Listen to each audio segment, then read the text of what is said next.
You talking to me? Did you have a brain tumor for breakfast? Then who the hell else are you talking to? Talking to me? I'm funny how? I mean, funny like a clown. You. I'm Peter Venkman. We all go a little mad sometimes. Man that doesn't spend time with his family can never be a real man. Yeah. I'm kind of a big deal. First rule of my club is do not talk about it like Yeah, baby.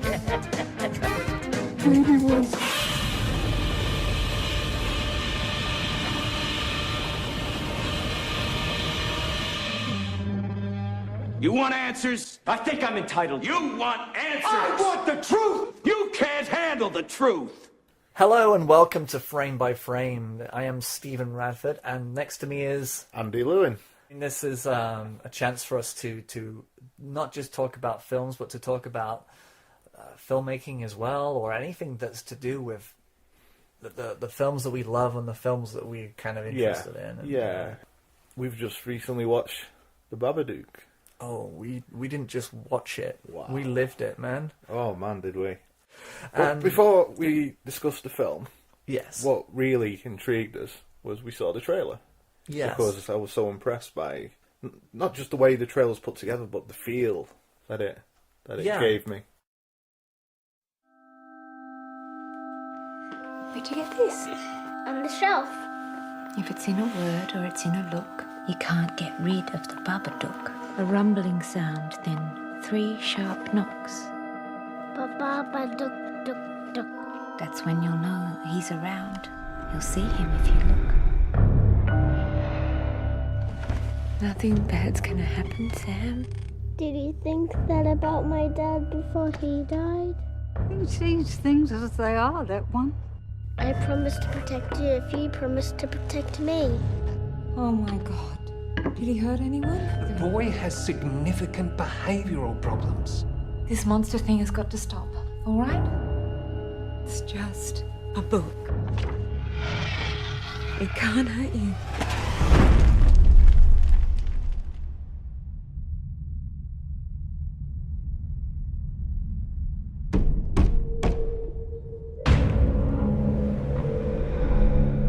You alright?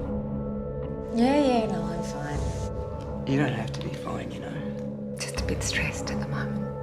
All children see monsters. Not like this. I want to report someone stalking me and my child.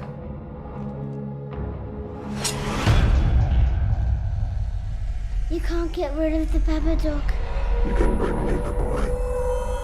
You can bring me the boy. You can bring me the boy.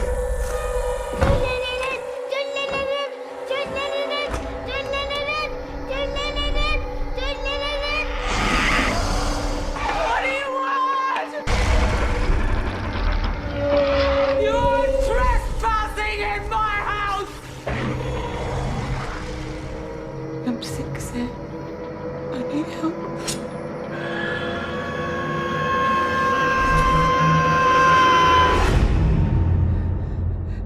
It isn't real. It isn't real. It isn't real.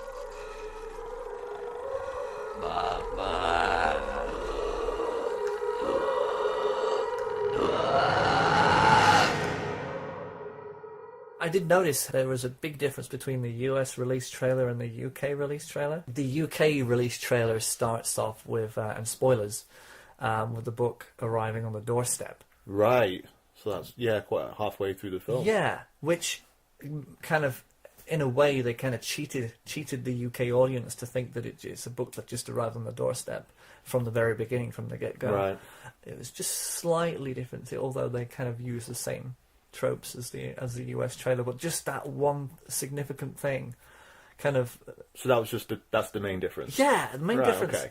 And I was just quite surprised at that, because I thought, well, why... I don't like it when a trailer kind of makes you think that something happens in a specific way, but then when you watch the film, it doesn't happen in that way. I think that because that's very unusual. They didn't need to... Whoever put the trailer together, and I don't know if it was the director herself who... That would have been a distributor. Do you think... That would have been Sometimes the directors do the trailers, otherwise sometimes they just go to a company that do that specifically, don't they? For some reason, either because of the length of it, they had to make it shorter for the UK. There's no reason to do that. I know, the not film anymore. Doesn't need that. Not anymore. They don't even need to change the titles anymore, like they used to 20 years ago. Yeah. But nowadays, there is no need to have so many different variations.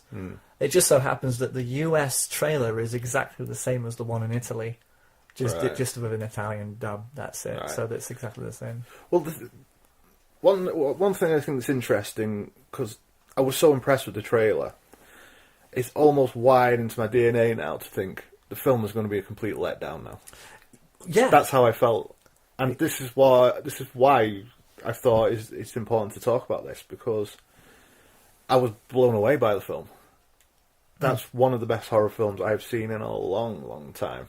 It's so the trailer doesn't give you everything. No, God, but no, it certainly gives a lot. But it drip feeds it to you. It doesn't slam you with everything, and doesn't use every single scare in the whole 2 hours. It doesn't extract everything that's a scare and throw it into this kind of a big machine of thrill-seeking mess that all these other trailers seem to give you. Yeah, it just does the film justice, because watching the film. It's not that kind of what we're so used to now in horror. Is that other people have said this, so it's not my words, but the horror films that come out now are not horror films for people who are fans of horror. No. They're just people who want to go there and go, oh, it's quiet. Oh no, that scared me. Quiet. Ah! It's the haunted house. It's the haunted house popcorn thriller.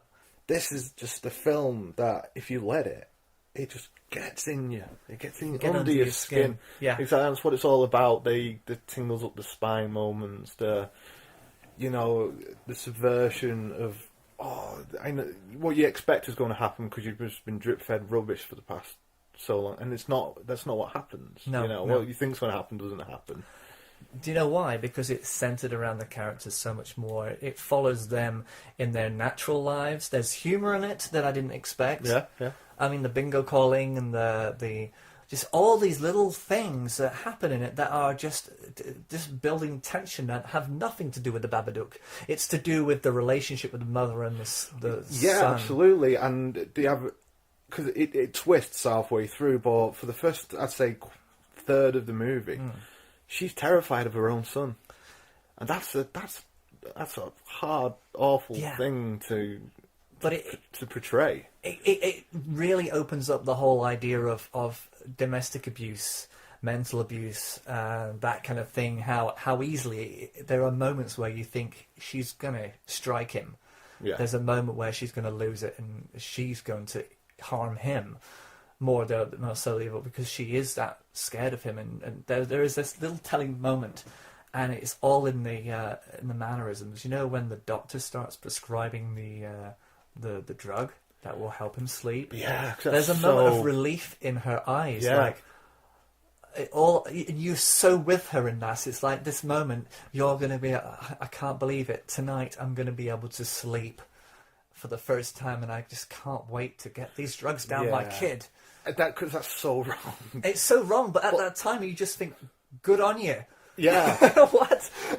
You'll probably think differently of that when your kid turns up, but yeah. Exactly, for me, because I was watching out thinking, oh, God, that's an awful thing to do. But this happens. I mean, if you think about it... It's a human thing to do. It's a human thing to do because, you know, when you really have absolutely no way out, and then we'll... I think in some respects that happened here. That kind of thing. They're so open now, doctors, to put ADHD, put a label to a child and prescribe them drugs. It's so easy to do now, instead of just deal with the actual problem. Yes. Just to drug the kid up and get rid of the problem. Exactly. But the other thing about this film is that you really get the real sense of how everybody else is reacting to her. I mean, the woman, as soon as she actually asks for help, she tells her the truth and asks for help. The woman says, "I'm sorry, I just haven't got time for you today. Yeah, I've just got to go." They don't care. People saying, your husband died 7 years ago, get over it. Yeah, everything is so real and to the point, and it makes you think, it's so relatable, the reality. It's such a real script. I can't believe It's how fantastic. It's so good. it's phenomenal. It is. And we talked about all the human aspects of it, Yeah. but going to the supernatural aspects of the film. There's that. That book. Oh, What kind yeah. of twisted genius came up with that book? It was very. Was it Mark Commode who actually likened the book to the darker side of Tim Burton. You know, it's the melancholy death of Oyster Boy and those really dark, unmarketable images that were in his head that he never actually was. You know, the Babadook is probably his wet dream. Yeah. It would be totally. You know, how he didn't think of this one first, I don't know, but I'm glad he didn't, because imagine Johnny Depp being the guy who arrives with flowers and then taking over the film. They need to stop that. So, yeah. Those two need to be split up. Split up now. You go over there, you go over there. Yeah. Don't talk to him, and you just get on with making films, and you just find another pretty French girl and... Yeah, what's happened to Depp, bless him? I don't know. He's okay. He's Depp. I know he's got a French villa to pay for, I guess, you know. And child support. Child support. Damn it. But anyway, that's off book. But imagine if it was a Tim Burton film. Imagine if it was anybody but... Was it Jennifer? It's the director, Jennifer Kent. Yes, who, she... First film. And she did a short before this called Monster. Yes, now that short was in black and white, 10 minutes long. Pretty much the same story, just shot in a very different way. The kid was very high energy and... Slightly different story in the respect that when the monster shows itself, she knows it. Yeah. She just screams and sends it back to its room. Yeah. Which is a great twist. That's a great little... Never seen that before. No, It's like, go back to your room, and then at the end she gives it milk. Yeah. And it's like... Brilliant. It becomes docile and domesticated monster, which is kind of the twist on any story, because nobody ever expects that. No. Which I thought was quite clever. It was. And it's in the story, going back to the actual Babadook, you can never get rid of the Babadook. It says that. So instead of getting rid of it... They live with it. They live with it. Oh. Exactly. That's great. I've never... Oh. Yeah, I mean, ultimately every single film has to have a resolution. And I was really glad that the third act of that film, of Babadook, doesn't go into the usual place where all the other films go. Like Insidious, when he starts to go into that whole dream thing, and it starts to become like Nightmare on Elm Street in a way. Yeah, well, with Insidious, it was more like Poltergeist to me. Where yeah. They have to go to their realm to go into the realm and pull them up back. until that, Insidious got some quite good shocks. Really the little yeah. behind the, when it's behind the shoulder little thing that I weren't expecting. I was like, wow, But then now that Babadook has happened, if you look at films like Insidious, they did nothing with the character development in those films. No. None of these films have character development. This one does. It's 100% raw, and it's award-nominated perfection when it comes to the character. Yeah, well, you were saying that earlier about the actress, S.C. Davis. S.C. Davis, yeah. She's fantastic.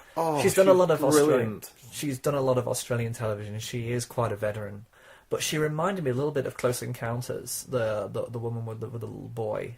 A little bit of her in there. Yeah, that's an interesting comparison. Almost absolutely as if Steven Spielberg, they get so far with the character development and then they just stop. They don't want to go any further. But this film just kept on developing them all the way through, would not leave the characters alone. No.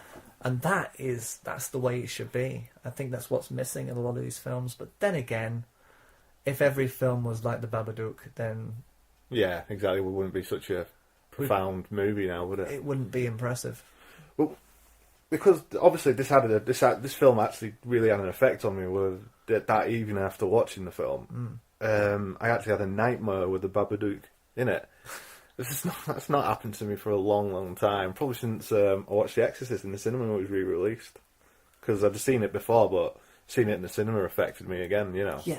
And I was just like there. I just sort of turned over and looked in the doorway leading to where the bathroom is. And the Babadook was there. And then I just woke up again and I was thinking, God, this film has really got under my skin. Yeah, exactly. Love it.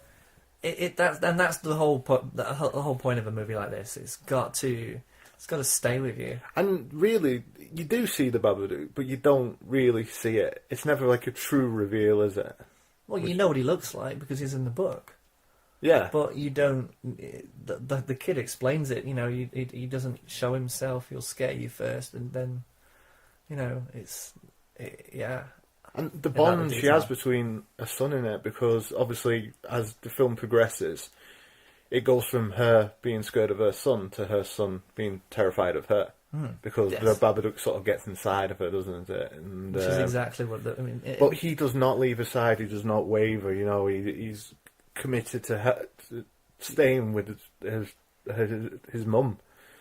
Which, I don't know, I found that incredibly touching, and you know, because of the son, she gets it out of her, you know, in that quite graphic, throwing up all that kind of blood moment, you know. And, so good. So when she's drugged, the kid's been drugged and has fallen, you know, fast asleep now. That's when the supernatural element really flips then, is that's where it takes over, because previous to that, the book scared her, she doesn't like the book, so she's ripped the book up and thrown it away. It's after that deep sleep, isn't it, where she comes round and there's those knocks on the door, she goes to the door, there's no one there. Then there's knocks on the door again, she goes in the book's there, and it's been pieced back together. Yeah, it's only when he's asleep that she really starts to experience everything.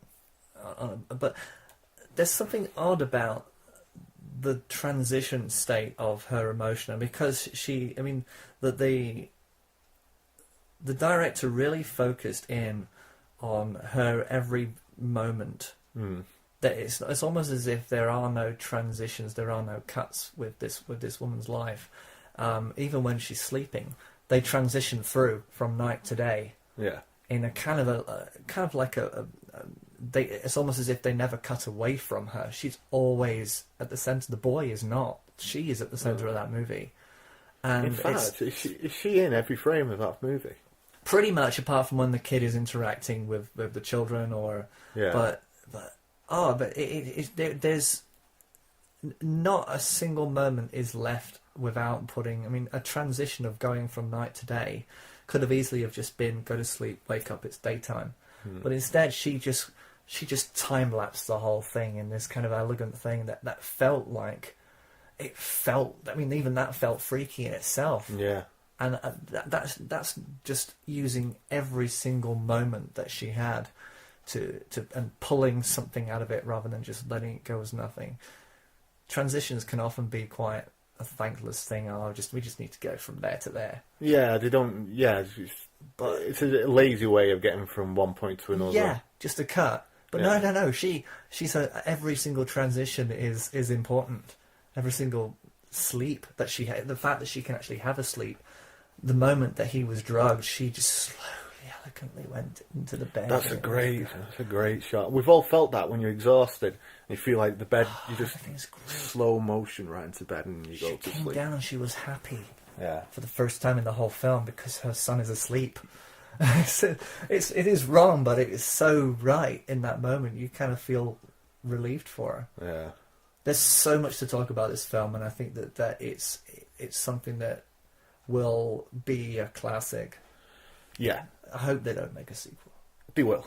They will. If it makes enough money, it'll be Babadook 2. Babadook 2, it'll be a different... Or do you think... Oh, no. America will remake it? Of course, because it's Australian. Try. Or do a prequel, origin story of who wrote the book. Someone's bound to do that. Yeah. Because I know it's number 10 this week, which... It's not massive, it's not popular, but it's in the top 10 in the UK. So that's something. A little indie film coming from Australia is in the top 10 in the UK. That's something. It's not going to go to number 1. Think about Blair Witch. I was more terrified when they lost the map because of the reaction that the girl had to the guy who was nagging her about that map, and the look in her eyes that when she was seeing blood, she was seeing blue murder. Yeah. You just felt the tension from the acting, from the performances. The supernatural doesn't add to that. Yeah, again, and in some respects, that was the brilliance of the Blair Witch and the way they shot it. Yeah, because they were sort of in that situation, weren't they? The people the directors of that film were like getting them lost and terrifying them at night time. So it's a real emotion. That what she's having there is real. It's caught on camera. It's real. The directors got those performances because they were actually in that. Because they really believed it. Yeah, they were in that. But with this, the director's got the performance out of her actors. Yeah. Just by directing them. Exactly. So they're not in that, they're just acting. Where was the exposition in this film? Yeah, where was Morgan Freeman? Where was Morgan Freeman? Well, exposition, but there was no... Yeah, there wasn't. There was no exposition man in this. Nothing. I guess it was a very simple story. They didn't really need to explain it. But there was no... Where did the book come from? There was no... They didn't go into that. They just dealt with what it was there and then. It didn't matter. It was just there. Yeah. We all accepted it as being there, that it existed. Why was it on his shelf already? Exactly, because she'd never seen the book before. Where'd you get this from? Oh, it was just on my shelf. Done with. Move on. Morgan Freeman would have come on. Well, you see that there was that moment in time when... exactly, yeah. When the book was brought to life by the seed that was planted in the basement. So there you go. I mean, that was Babadook, and I think that... I think it's probably going to be a long time before we watch something that's good. Yeah, this is what worries me slightly. Where I've been reading a few comments saying that they were bored watching this film. No. Yeah. Bored. And I mean, this is what scares me, because they're so used to the endless rubbish that's been shoved in the face now, of all that. It's quiet. Bang! It's quiet. Bang! But there's hardly any music in this film. I mean, there is underscore, but there's... It's more ambience. And they're like bored. if Halloween came out now, people wouldn't watch it. People think it would be boring. And it's not. It's all about the atmosphere. It's all about the situation that these characters are in. There's no way out. They can't get out of the hell that they're in, and it's just getting worse and worse. But how... okay, let's try and get into the mind of somebody who would go to see Babadook. They're sitting there, they're bored. Why are they bored? Because nothing's bouncing around the room. No, nothing's jumped out of them yet. I don't want to think. I don't want to go watch a film and think. I want to go watch a film. The film will do all the thinking for me. That seems to be why people. I just can't get into the mindset of someone going in to watch this film and not immediately being just in the story. Yeah, absolutely. Are these the same people who think that EastEnders is exciting? I don't know. I think we need a demographic. I mean, are the people who are the people who actually say it's boring? If you're one of the people that have watched The Babadook and found it boring, please write in and explain yourself. Yeah, tell me what your list of top 10 movies are. Because I'll be curious. I want to see what that list is, and top 10 TV shows, because it's a telling sign. I think it really is a telling sign that there's so much stuff that has to be bouncing around the walls, that have to be explaining things, repeating things over and over again. And I'm sorry, but calm down, people. Relax. Look at the film for what it is and go into it. Don't let it... They're saying the same thing about the games, such as the most amazing games that have been out in the last 10 years. The Last of Us, which is an apocalyptic zombie game, which is more cinematic than it is gameplay. It's more getting into following the characters around and letting them explore more than actually running around and going crazy. Right. Same with Alien Isolation. Nobody has a gun in that, and the whole premise of the game is to survive, not being killed by an alien. And a lot of it's just someone has said that a lot of the game is just them trying to open unlock doors, trying to get from one room to another. Right. Okay. Put yourself in the reality of the situation. That is exactly what you probably be doing. So get yourself into that, get into the atmosphere. It's about going into a dark room and there not being anything there, But you just have to wonder, is it? Yeah, it's the people though who like if you use Halloween as the example, it's the people who don't like the 1978 Halloween but love the Rob Zombie version of Halloween. Because the brilliance of Halloween, and I don't want to harp on about it, it is one of my favourite films, is there's no reason. He's evil. He just wants to murder. There's no reason. There's no reasoning behind it. You don't need an origin story. Yeah, he's just evil and he wants to kill. There you go.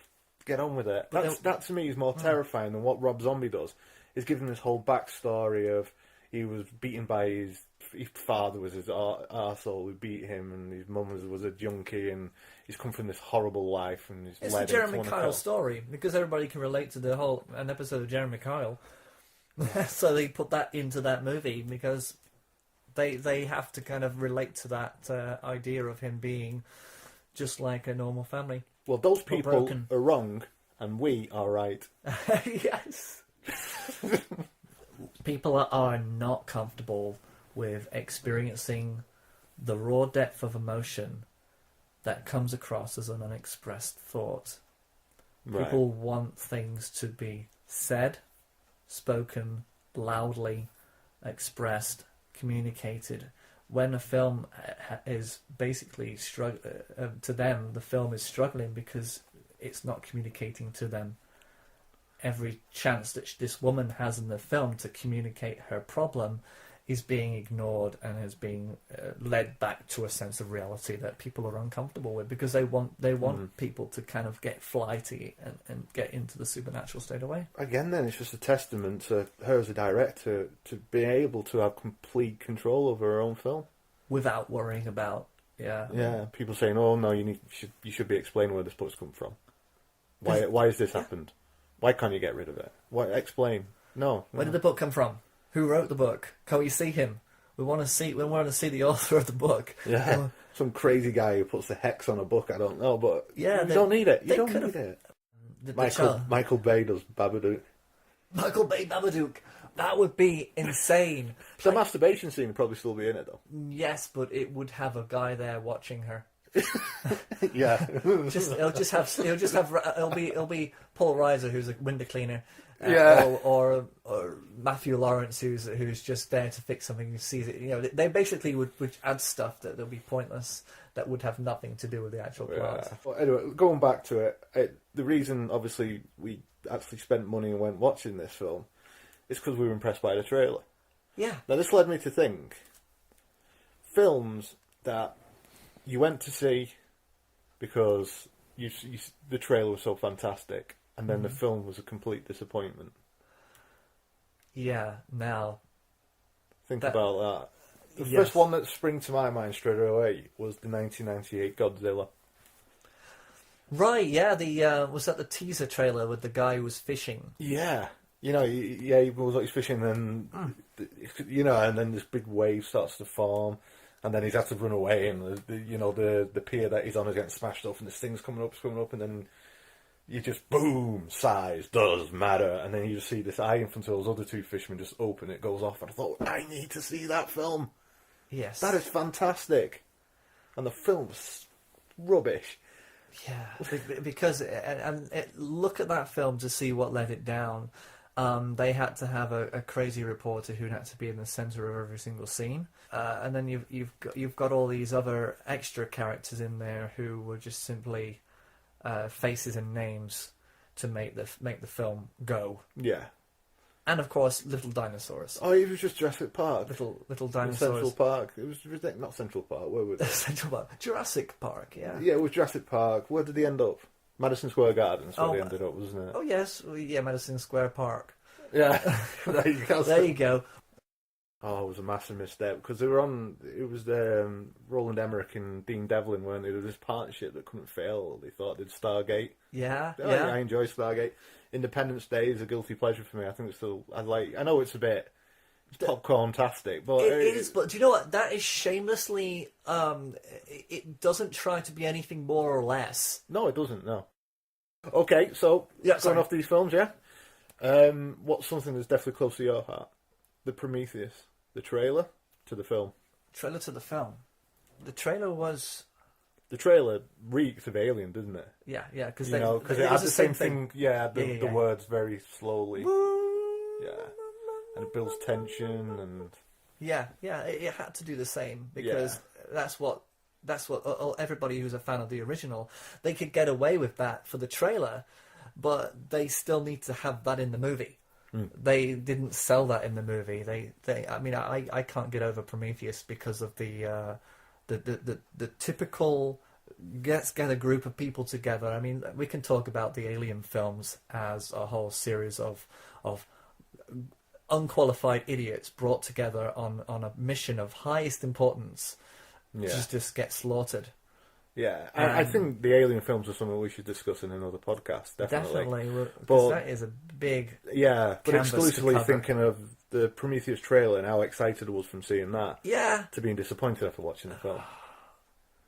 Yeah, I just really think that it tried too hard to please everybody. And yeah. Okay, do you want another one? Go on, throw me another one. Okay. You got a list? Yeah, I did. Is that a list over there? He's got a list. I prepared. Okay, this is pretty. This is an obvious one, really, but Star Wars Episode 1. The trailer was good. It was. The trailer was really good. Do you remember being how excited you were when you saw Darth Maul when he did that and then the dual lane? Yeah. Oh, I remember thinking that was going to be so good. Yeah. Instead of watching a film about trade dealerships. Trade dealerships. I learnt a lot. Do you know what? Now I can actually go onto the open market and I know what I'm talking about. I understand politics because of Episode 1. Yeah, because I don't consider myself a Jedi by religion. I call myself Trade Federation by name. Yeah, I'm a trader. Exactly. And well, it's a lot better than being a construction worker on the Death Star. But Episode 1 was.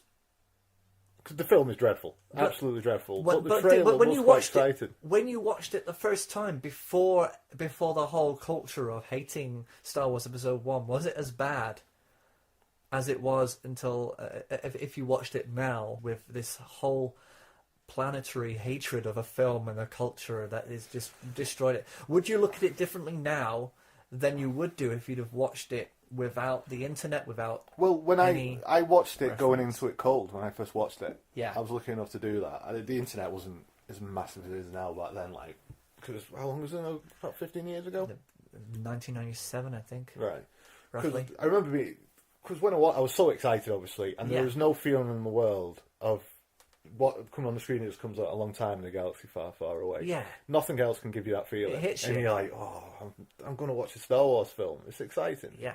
I'm by no means a massive Star Wars fan. I enjoy them, but I was when I was younger. You grow up and you find better films, don't you? But yes. I remember just walking out of it, just thinking, oh, apart from the fight at the end, that was just boring. It was boring and. Because of walking and talking and... Yeah, and the kid was so annoying in it. I didn't find the kid annoying, actually, in the film. I did. Like, the end, when all these... Oh, God, I hate Lucas. When when he's got in a... I'm not sure... He gets in a spaceship at the end, doesn't it? And he's like, oh, what does this button do? Boom! Oh, and he's killing all the bad guys that are trying to get at him by accident and stuff. I remember just watching it through, the whole... face palm. Through grip fingers just over my eyes and just thinking this. Not because you're scared, but because you're just disappointed. But very, very disappointed. But Jar Jar Binks was the obvious character that really ruined the whole of the film, because you knew going out of that film that he was just annoying son of a bitch that they didn't need to have. It was No, but we don't need the internet to tell you that anymore. No. Please, internet, calm down. We get it. It's like M. Night Shyamalan. We get it. You don't like him. You don't like his movies. You don't care about what he brings out, even though it's probably true. I just such a shame with him because he has such promise. I know we're going off topic now, but yeah.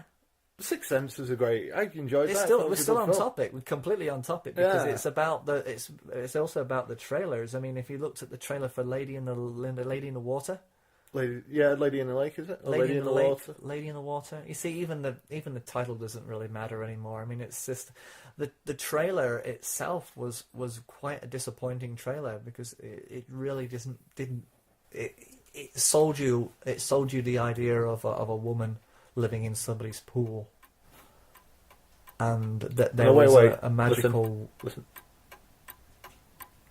That's how interested I am in that film. There's a woman living in a pool. Can you hear time clicking by? And it's funny because I didn't watch the trailer until the other day. I watched it again because I was looking up the Shalamalam phenomenon, and I was thinking about what was the trailer, and all I could remember was that moment. But if you look at the trailer again, there's so much more going on. But you walk out of that trailer thinking only one thing. It's a story about a woman who comes out of the water. Yeah. And that's it. The title itself tells you exactly what's going to happen. And and unfortunately, that was the first time I actually saw a trailer for a film that I just thought, I don't want to watch it. Right. The trailer put me off watching the film. I never really watched. I don't remember watching the trailer. I remember watching the film and just being kind of meh about it. Meh. It was kind of. I didn't hate it. I didn't really feel anything. Lady in the Water ambivalence, which is not really. You can't put that on the advertising of the film, can you? Not really ambivalence. Yeah, this film gave me ambivalence. It created a new emotion that was led dormant until this moment in time. Yeah, that's. So, here's another film then. Okay, is this on your list? Yeah, Superman Returns. Again, I saw the trailer, and I think by that time I was so bored. I am actually quite bored and fed up of superhero movies, so I just couldn't be bothered. Really? Yeah. Because to me, the trailer was quite atmospheric, and you had Brando on it, and it was good to hear him again. And I kind of thought I was in there. I was like, yeah, this is going to be good. I'm going to enjoy this. But didn't you kind of think, well, haven't we been here before? Isn't this just because I'm not the same as you. I really like superhero films, so I was quite excited. I'm not. Yeah. I'm more of a Marvel than a DC fan. I was excited. I've always been excited by Batman. Not the actual. Yeah. Shall I rephrase that? Batman excites me. Yeah, that's much better. Yeah, that's almost like me and Cats in CACA 3. But the Batman films have always been consistently dark, and I think that I enjoy that because Batman is a flawed character. He's a wonderfully dark, flawed character, and they haven't really misstepped with him. Well, Batman and Robin, sorry, yes. Yeah. Who's your favourite Batman? It's still Tim Burton. Yeah, Keaton for me. Sorry. I know what you meant. Oh my God, Tim Burton's take on Batman was... that's my favourite. To me, it kept with the comic style of it, the comic book style of it, whereas The Dark Knight is still good, still strong. They're great, but why, when he gets the outfit on, he has to talk like Barry White? I just can't get get past that. I can't get past that. Yeah, exactly. Great films. They are great films, but... Yeah. I mean, they're enjoyable, they're entertaining thrill rides. But when I start to look at all the other superheroes, especially Spider-Man, I mean, Spider-Man bores the hell out of me. I really can't... I mean... I was out before they... Yeah, they never quite got Spider-Man right. Spider-Man 2 I enjoyed. I thought it was a really good film, but they've never quite got him right. No, but I just don't see... I can't understand how they can make... I mean, the only way they can do it is to make him dark and to get some sort of edginess behind him. But they can't do that because it's inherently not correct for Spider-Man. They've got it all right. They've got the films right, even the remakes right, because that is all there is to do with it. There's nothing you can't take him out of that box. And in a way, Batman has so many different layers that you could peel down to, because he is more of a mysterious, more guarded person. Yet, the whole Spider-Man thing is that he's just young and just too willing to please everyone all the time, and it gets a little bit too annoying to Yeah. watch that again in this. Spider-Man, okay. I've never appreciated Spider-Man on any level, I'm afraid. Really? Yeah, superhero-wise. Green Goblin, I didn't even bother with that. Or was it Green Lantern? I'm not sure. Yeah, Green Lantern. No, Green Goblin. Green Goblin. It's Spider-Man, isn't it? Yeah, well, yeah. That's universally panned, hasn't it? Apparently it's terrible. They're going to bring it back, though, I think, 2018. Yeah, I but... think 2019 is going to be another Green Lantern film. Yeah, and I think that it's just simply, to me, superhero films just... They all kind of come across, and I mean, they are all formulaic in the same sense that they are a person who has some sort of a power or gains a power, and inherently decides to design a costume because that's the only thing that they can really do is wear a costume and then fight crime. That to me, it's just. Well, yeah, but I don't. No, I like it. Especially the Marvel. I'm really into the Marvel universe at the minute. Is that the Marvel Agents of S.H.I.E.L.D., that kind of thing? Or the that's Avengers, the TV series, isn't it? But yeah, all the Avengers and stuff, I love it. X-Men. Yeah, I'm into X-Men. X-Men's different, though. To me, I don't see that as being they have a certain skill and then they have a costume. Yeah, they're mutants. They're mutants. And there's a great little political thing there, isn't there? Yeah, there is. Yeah. But then Marvel are going to go into that. They're doing the Civil War storyline. That's going to go in after the next Avengers film. Have you seen the trailer for Avengers Age of Ultron? No, I haven't. Looks fantastic. But yeah, what happens is because of the events of this, there's all these people popping up with all these superpowers now. So the government's saying anyone who's got a power need to come forward and tell us who you are and you've got a power. Get an ID. And Captain America is dead against that, but Iron Man is dead for it. So now them two fight each other. There's a big civil war, which I'm really looking forward to. See, that is interesting because then at least they're actually get going into it. I think it's okay, and I'm just don't give me okay. It's fantastic. I'm not a curmudgeon. Yeah. Recently, I've gone straight back to Iron Man 1 and watched them all in sequential order. Did it get better? It's great because all the characters that pop up later on, they're all at the beginning. They've committed to this storyline, and the way they've done it is fantastic. You just don't notice it when you're actually watching them one-on-one. Yeah, exactly. And then, it's just so good the way they've done it, and now it's getting darker, and, the shit's going to hit the fan now. I'm loving it. And all the, the tech that Tony Stark has created with the Iron Man costume, and in Iron Man 3 he has drones that, obviously don't need people in it. That technology becomes self-aware. So he's the one who's created the bad guy who's going to be in Age of Ultron. Right. I think that's a great little idea. Yeah. That's great. And I do like the idea of the world kind of just all working together in separate films and then coming together as one. They do that. They've done that on purpose, though. There must be some sort of a schematic that they're working from. A framework, most likely from the comic books that sell. Yeah, I think they've obviously borrowed, taking storylines out of the comics and appropriating it for, this. But they didn't know it was going to work, did they? They must have had a rough idea how they're going to go, and now these films are the most popular films in the world now. It seems to be that if they are working in that way and they are getting everything right, that they've actually got the consistent people working on it, so they're not leaving the project and having somebody else come in, playing around with it, and then throwing it in the wrong direction. Yeah, and I think that part of they're picking directors that you wouldn't have really thought to, like using Joss Whedon for the Avengers film. I think was a gamble because he's never really, up until that point, he'd never really had many really successful films out. Serenity didn't do well, even though it's incredible, and he's just been more of a TV thing. All the nerds love him, obviously, but then he's made the third biggest grossing film of all time with Avengers, and now he's doing Avengers: Age of Ultron. And then they used James Gunn to do Guardians of the Galaxy, which you haven't watched and you need to watch because it's just fantastic. It's just a space opera. It's brilliant. Yeah, anything I want in a film like that. It was like someone said. That weird guy who come from Wigan, he lives in Manchester now, that Andy guy. Let's make a film just for him. Yeah, and they've done Guardians that. of the Galaxy came out. It was brilliant. We'll discuss that once Stephen's watched it.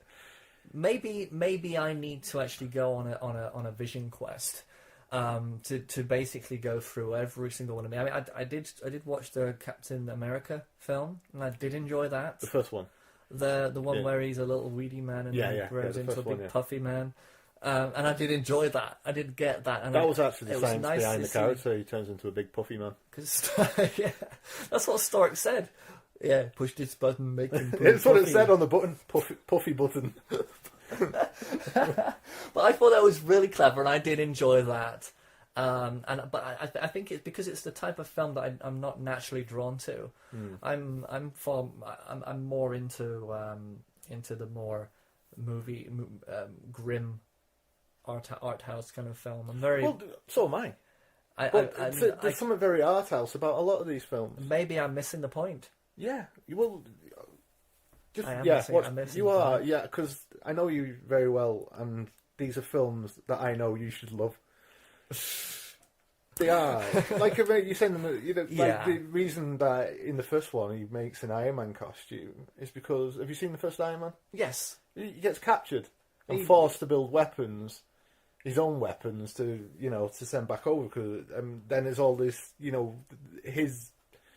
God, I can't think now, but obviously his CEO has been selling arms to these Far East groups behind his back, and he gets captured and he has to think of a way to get out of it. And then the reason why he sort of builds this suit is to help. But the thing about Iron Man, I mean, does he have a real heart in the beginning, and does he? Because whatever that thing that's keeping shrapnel from going into his heart and killing him. Right. Okay. And that it's an arc reactor. Is that there in the beginning? No. He has to build that to basically save himself when he's been captured. There you go. So that's it. That actually happens in there. Yeah, and that all happens there. Yeah. Tony Stark is an incredibly flawed character. He's great. But that's why I kind of think that Spider-Man is just a knob in a stupid suit. The guy gets bitten by a spider, and then all of a sudden he thinks, "Hey, I can crawl around like a spider. I need a suit." Let's write our own comic. Let's call it Spider-Man. A knob in a suit. Well, he is. If you compare him to Stark, who's been captured by terrorists and is being forced to literally create a device that will keep his heart going, you put him next to Spider-Man, and you tell me who's the bigger man, who is the one who's actually... I'm totally with you. Yeah. Totally with you. So I can't invest myself in such a kind of a pointless character. Was it the first Thor film? I didn't really like when I first watched it. I've rewatched it again now. It's really good. Is that a part of the Marvel thing? Yeah, because Thor's in it. Have you not seen Avengers?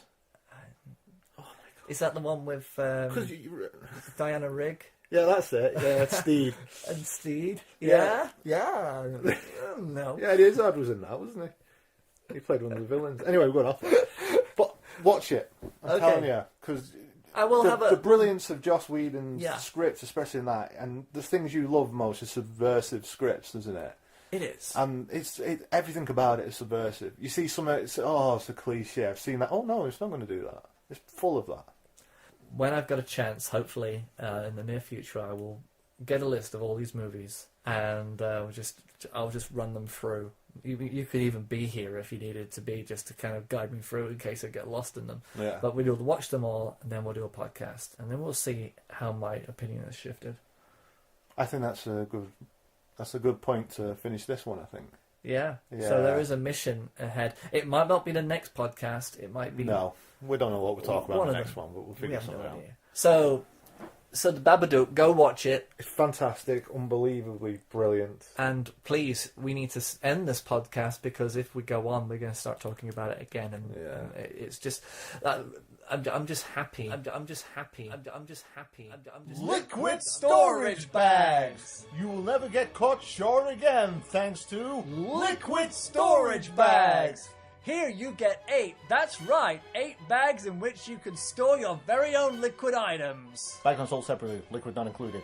The attractive cardboard box is easy to open. With each wonderfully transparent, durable, and easily accessible. Ready to go! That's right, when you've got to go, liquid storage bags are there for you! Liquid storage bags? That's right! Liquid storage bags! They're sleek, sturdy, and stylish. And what's more, you can write all the information you need right there on the bag, where the space is provided. Warning, do not write on liquid storage bags. Liquid storage bags cannot be found in any store, by phone, or online. So you know that liquid storage bags are the product for you. And only you. What's it called? Liquid storage bags. Ah, yeah! Liquid storage bags.